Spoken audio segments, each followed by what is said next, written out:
देवदासी प्रथा, भक्ति या काम वासना। रात होते ही चंपा को एक खास कमरे में ले जाया गया जिसे देवदासी कक्ष कहा जाता था। वहां पहले से कई लड़कियां बैठी थीं। कुछ हंस रही थीं, कुछ उदास थीं और कुछ बिल्कुल निर्जीव लग रही थीं। चंपा को समझ में नहीं आया कि वे हंस क्यों रही थीं। तू नई आई है? एक लड़की ने पूछा। हाँ, मत घबरा, पहली रात मुश्किल होती है, फिर सब आदत पड़ जाती है।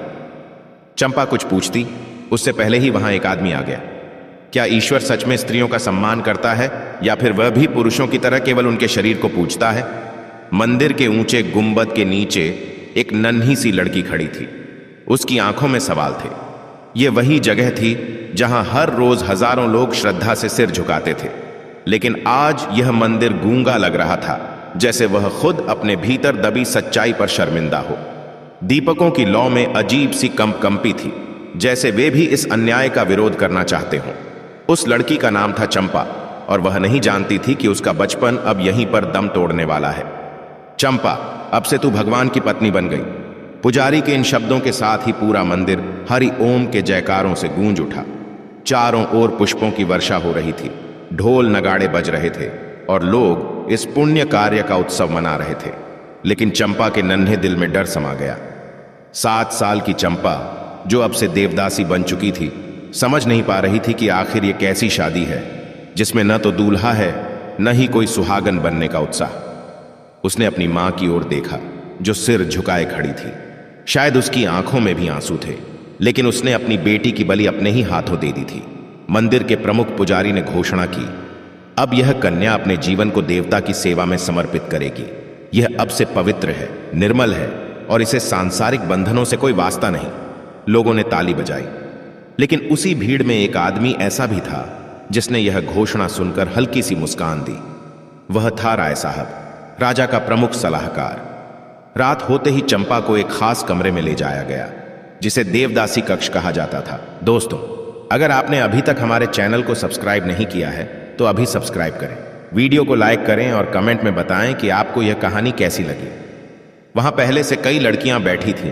कुछ हंस रही थीं, कुछ उदास थीं और कुछ बिल्कुल निर्जीव लग रही थीं। चंपा को समझ में नहीं आया कि वे हंस क्यों रही थीं। तू नई आई है? एक लड़की ने पूछा। हाँ, मत घबरा, पहली रात मुश्किल होती है, फिर सब आदत पड़ जाती है। चंपा कुछ पूछती उससे पहले ही वहां एक आदमी आ गया। राय साहब, तो ये है हमारी नई कन्या। उसने चंपा की ठुड्डी पकड़कर उसका चेहरा ऊपर किया।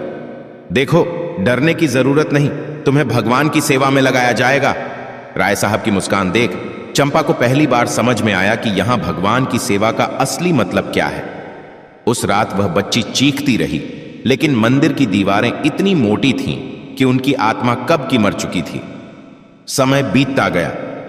चंपा अब मंदिर की सबसे प्रसिद्ध देवदासी बन चुकी थी। उसकी नृत्य कला अद्भुत थी। उसकी सुंदरता ने कई राजाओं और सेठों को उसका दीवाना बना दिया था। लेकिन उसकी आंखों में अब भी वही सवाल था, क्या मैं सच में भगवान की सेवा कर रही हूं? एक रात जब मंदिर में उत्सव चल रहा था, तभी वहां एक अजीब घटना हुई। जैसे ही चंपा मंच पर नृत्य करने आई, अचानक बिजली चमकी और देवता की मूर्ति का मुकुट जमीन पर गिर पड़ा। पुजारी हक्का बक्का रह गए। अचानक मंदिर में गूंजने वाली घंटियां अपने आप बजने लगीं। ऐसा लग रहा था जैसे कोई अनदेखी शक्ति वहां आ गई हो। क्या तुम सच में मेरी सेवा कर रहे हो? यह आवाज किसी इंसान की नहीं थी, बल्कि प्रतिमा से आ रही थी। सभी लोग कांप उठे।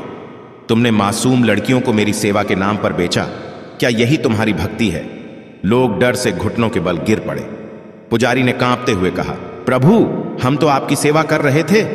इतना कहते ही मंदिर की छत से एक बड़ा हिस्सा गिर गया और पुजारी उसी के नीचे दब गया। इस घटना के बाद मंदिर में कोहराम मच गया। चंपा ने इस मौके को समझा और बाकी देवदासियों को इकट्ठा कर लिया। अब हम और नहीं सहेंगे। लड़कियों ने मंदिर से भागने की कोशिश की, लेकिन पहरेदारों ने उन्हें घेर लिया।